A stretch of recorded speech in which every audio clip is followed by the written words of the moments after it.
So I'm a little sick right now. I don't feel that well, so excuse my voice. But today I haven't done a review in a couple days, but today's gonna be about Batman Gotham at Gaslight. I think is what it's what it's called. And it's an animation film, but it's really good. It's not really for kids because there's a lot of blood and killing in it.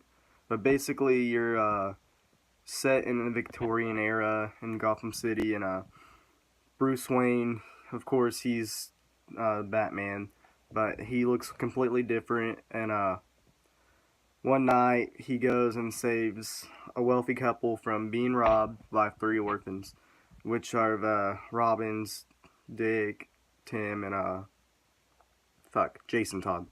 Anyway, after he saves them, he hears someone scream in an alley, and it's a woman who is supposed to be the Poison Ivy of that time, and she's I think a exotic dancer. Yeah, that's what she is.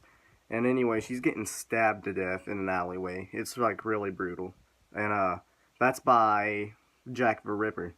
And so basically, Batman in this whole movie is trying to face the Jack the Ripper is based off a real guy who actually went around alleys killing women.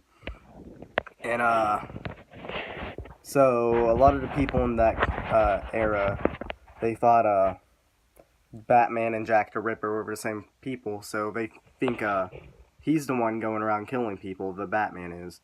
And they're assuming that they're the same guy. Then you got Selena Kyle, who is a protector to women from the Skinner's Inn, and she is attacked by police officer Jim Gordon. Um, he's not like in the other films where he's like a nice, helpful person. Like, he's kind of really smart ass, and he's just off in the whole movie.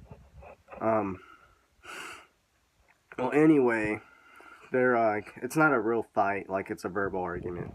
So they're both arguing or whatever, and then later that night, Selena she decides to act like she's bait for Jack, and it works. Jack comes out, and then they start to fight, and Jack's about to kill her until Batman arrives, but then Jack ends up escaping, and Batman asks James Gordon to help bring Jack the Ripper down, and he starts throwing a fit, saying not to come on his property, but Batman disappeared. And at the Monarch Theater, there's Harvey Dent. Bruce meets with Selena and the two bond at the club, and then Bruce realizes not only were two of them taken in by Sister Leslie, but some of the murdered girls were orphans formerly under Leslie's care. So, Sister Leslie's like the nun. She's the leader of the orphans, and she takes care of them all. But basically, Jack the Ripper, he's gonna go kill her, and Bruce starts to figure it out. So he doesn't even have time to, he doesn't have time to switch into the bat suits or whatever. So he rushes there, as Bruce Wayne, and anyway, Leslie ends up getting killed, and then Bruce Wayne finds her, and there's an old lady who's out there watching, and she thinks that Bruce Wayne's the killer. So she starts to like scream and make a big fuss at with the cops or whatever. And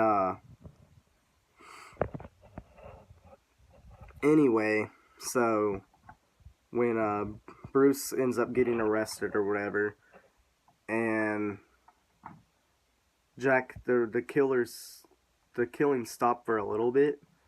So the killer's trying to make it seem like Bruce is the killer, but he's really not. And after he got sent to the Blackgate Penitentiary, Selena comes and visits Bruce, and she's telling him to tell Gordon that he's Batman, but he refuses.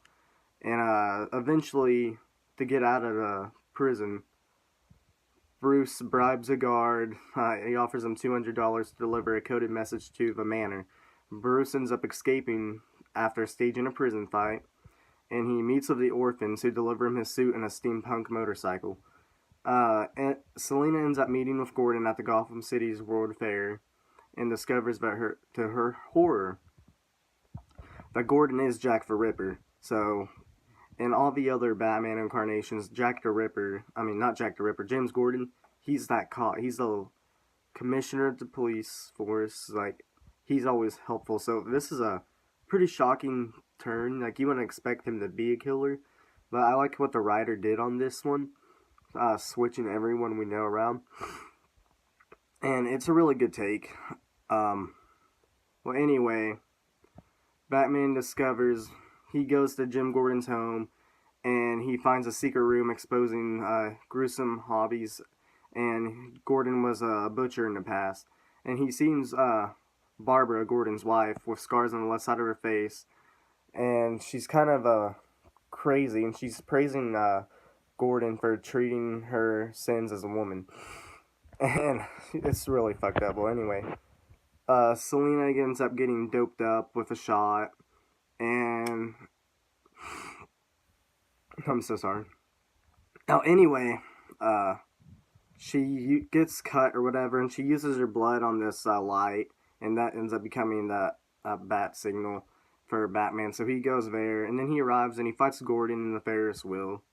And Gordon reveals his work is to rid Gotham. What he sees is filth from the poor and the criminals, but also immigrants, the little grit, and the anarchists. And the Ferris wheel lights, it gets set on fire, and it collapses. Selena escapes, and Gordon burns himself alive, and Batman's watching it.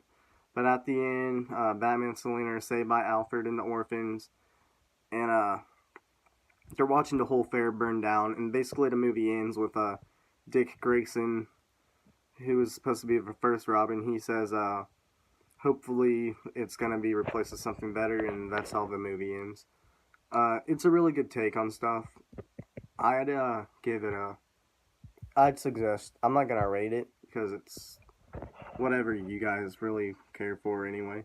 But I really suggest it to watch. It's only like an hour, 25 minutes long. It's a really good film. That's all for today.